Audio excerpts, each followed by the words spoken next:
Let's start with an experiment. Watch this movie closely. So now what you probably saw were two dots crossing each other. Raise your hand if that's what you saw. That's what most people see with this. Now watch this movie closely. Now what you probably saw were two dots bouncing off each other. Raise your hand if that's what you saw. That's also what most people see.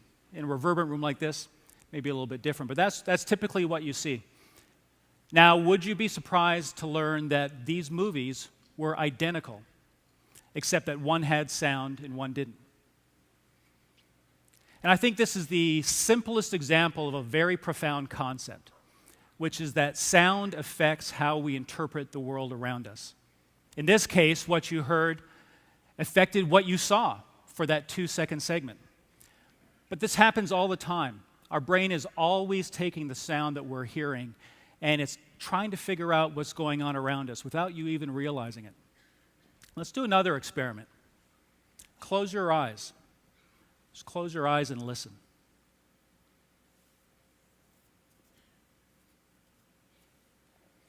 What you're probably noticing now is the air conditioning in the room.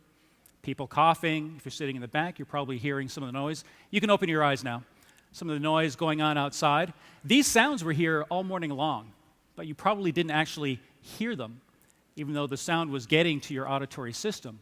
Your brain was filtering them out because your brain was interpreting what's important for you and what's not. Your cognitive system is constantly taking the sounds that you hear and building an interpretation of the world around you, creating an auditory scene. And it's making decisions automatically on what's important to you. And it's drawing your attention to sounds, and it's allowing you to ignore sounds automatically. That's why when you're at a party and a conversation maybe you didn't even notice was going on, when suddenly someone says your name, you hear it, you notice it.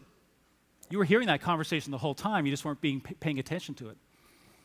And, our hearing intimately affects how we interact with the world in ways that we're really still just beginning to discover. In a recent study by some researchers at Glasgow University, they discovered that what you're listening to can affect your perception of pain.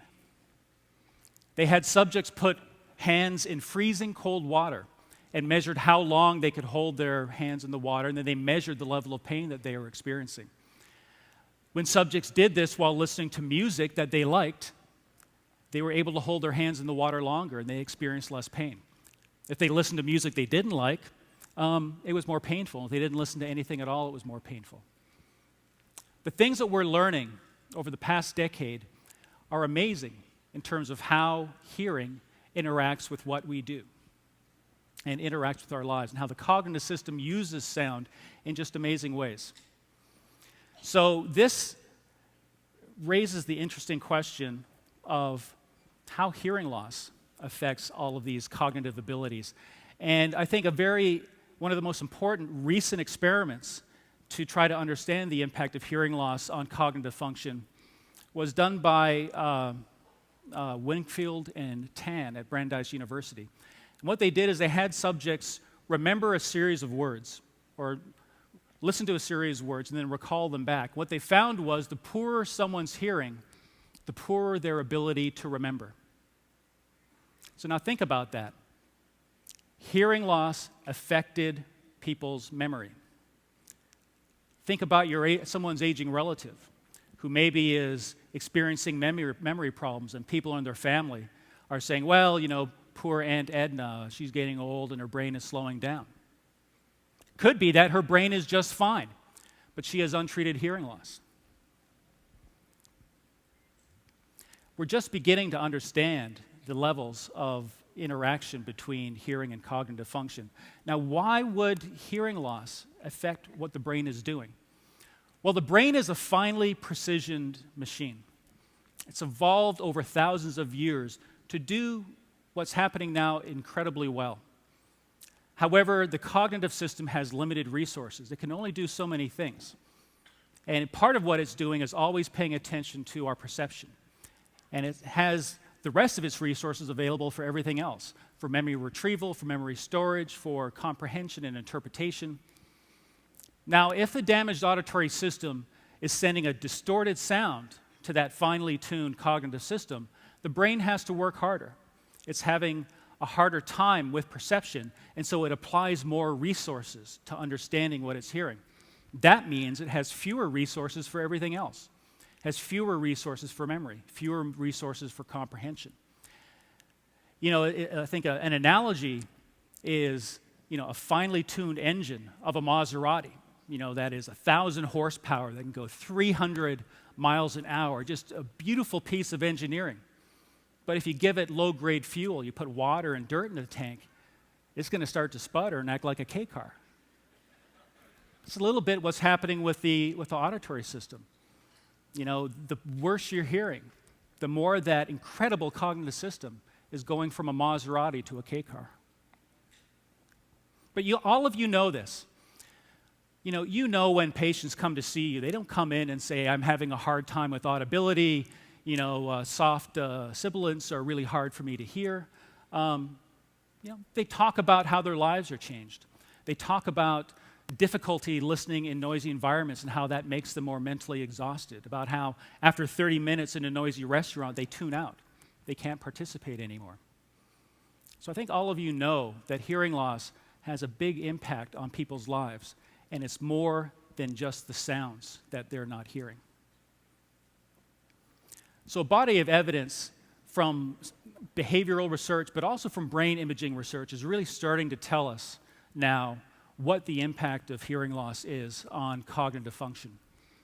And it's really profound, and it escalates, it cascades. So the poor cognitive function leads to cognitive stress. That leads to depression. That leads to psychosocial problems. That leads to other health problems. All of this from hearing loss. Well, for me, it raises the question of, can hearing aids help? If all of these are consequences of hearing loss, can hearing aids address these consequences? Can they make them better? So this was at the forefront of our minds when we opened the Starkey Hearing Research Center in Berkeley, California. The very first research project that we got underway was a collaboration with one of the world's leading cognitive hearing psychologists at UC Berkeley. And our goal was to try to address this question, can hearing aids improve cognitive function? Specifically, we wanted to answer the question, can hearing aids reduce listening effort?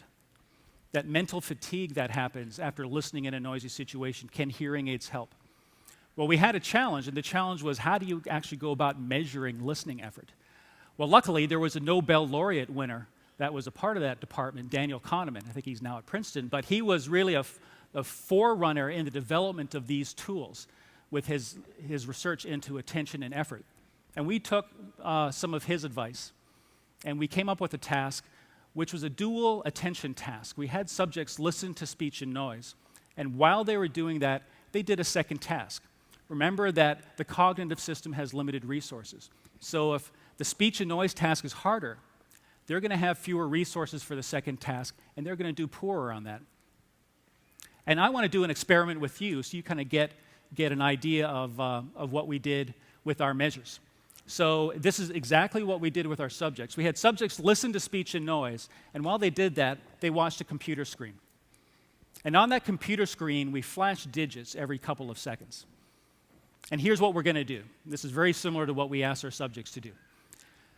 If a digit flashes and it's an even number, I want you to raise your hand on the same side that the digit appears. So here it's even, so you would raise your right hand because it's on the right side. However, if the digit is odd, I want you to raise your hand on the opposite side. So if it's on the right and it's odd, you raise your left hand. And I want you to do this as fast as you can, because that was our measure, reaction time. We measured how quickly they did this and how accurately they did this, okay? Ready? Got your hands loose? Here we go.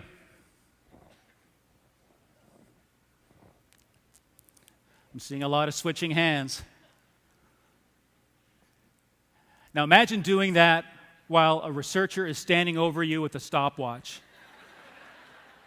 And at the same time, you're doing a speech and noise task, and we're measuring your performance on that as well. Our subjects were not very happy. It's a surprise they didn't try to occupy Starkey in protest. But it worked.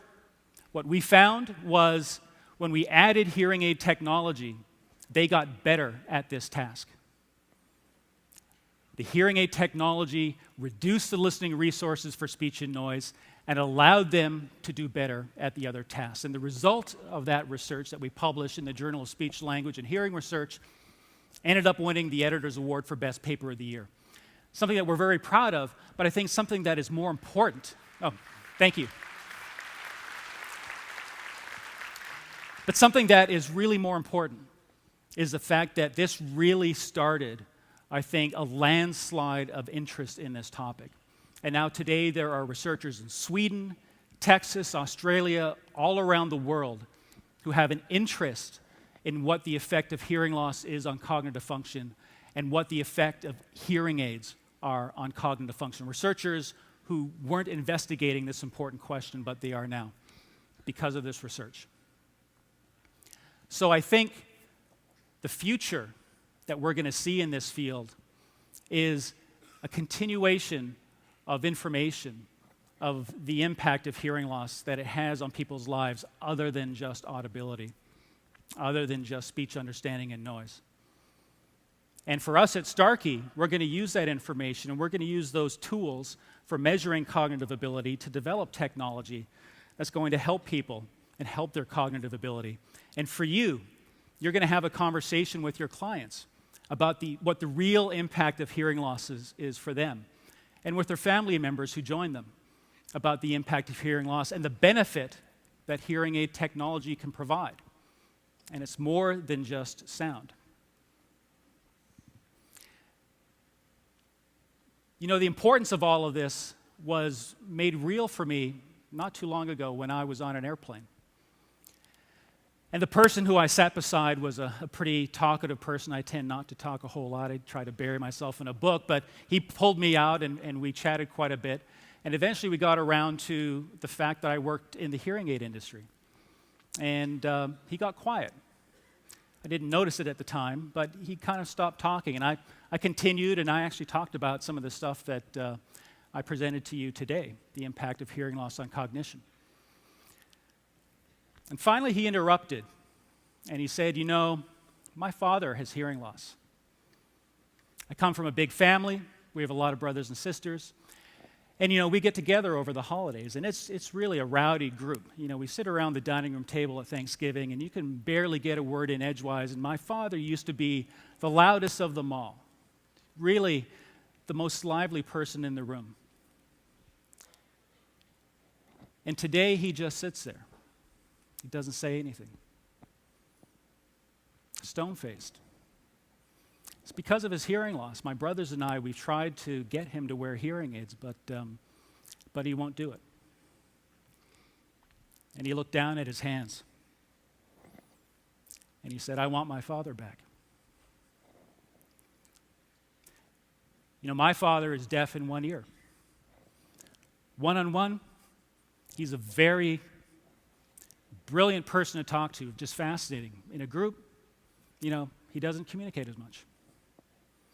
And I want him back. And that's what you do. You bring people back to their families. You bring people back to the lives that they used to have. You're not just selling hearing aids, and you're not restoring audibility. Not just restoring audibility. You're restoring people back to their families, back to their lives. And that's why we've got to work harder than ever to make sure that people's cognitive ability are improved with hearing aid technology. Because there are wives who want their husbands back, and husbands who want their wives back, and there are children who want their mothers and fathers back. So let's bring them back. Thank you.